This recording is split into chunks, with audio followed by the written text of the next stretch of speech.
생명에 대한 말씀 암송 기도와 암송 찬양. 요한복음 6장 33절 말씀. 하나님의 떡은 하늘에서 내려 세상에 생명을 주는 것이니라. 하나님의 떡은 하늘에서 내려 세상에 생명을 주는 것이니라. 하나님의 떡은 하늘에서 내려 세상에 생명을 주는 것이니라.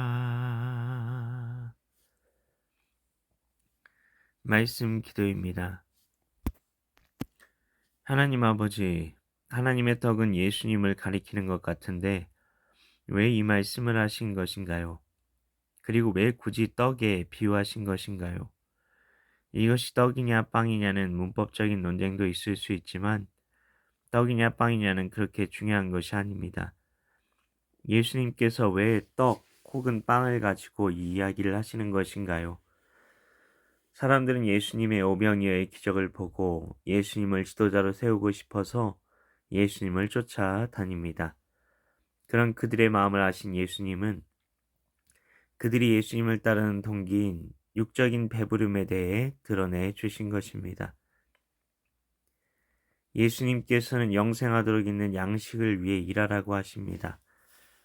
그러니 사람들은 어떻게 해야 그 일을 할 수 있느냐고 예수님께 묻습니다. 예수님께서는 종교활동, 선행에 대해 이야기하지 않으시고 하나님께서 보내신 자를 믿으라고 하십니다. 그러자 사람들은 표적을 보고 믿을 수 있겠다고 말합니다. 사람들은 광야에서 조상들이 매일 굶지 않게 했던 만나와 같은 매일의 오병이어를 구합니다. 그들은 육의 양식에만 관심이 있었던 것입니다.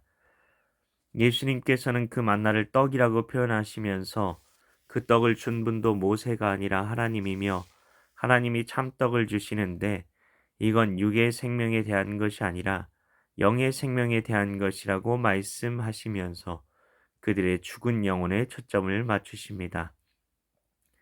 사람들은 그 참떡이 더 좋은 떡인 줄 생각하고 매일 그 떡을 달라고 합니다.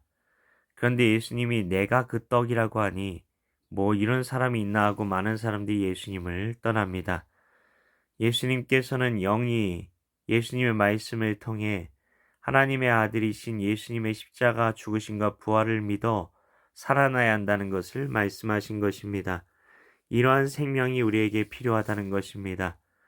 이 땅에서 아무리 호의호식해도 영생이 없으면 복음의 능력으로 영원히 살지 못하면 결국 죽게 됩니다. 죽음은 하나님과의 단절, 천국과의 단절, 사랑과 믿음과 소망이라는 우리에게 행복을 주는 관계와의 단절을 말하는 것입니다. 하나님 아버지, 예수님께서 이 세상에 생명의 양식이 되시기 위해 오신 크리스마스 이브입니다. 나에게 생명 주신 복음을 다시 한번 묵상함으로 예수님이 내 삶의 구원자이자 주인임을 고백하게 하소서. 이를 위해 오늘도 말씀 암송 기도와 암송 찬양 가운데 나아가오니 성탄의 축복이 가득 임하는 행복한 크리스마스가 되게 하소서. 믿고 감사드리오며 예수님 이름으로 기도하옵나이다. 아멘.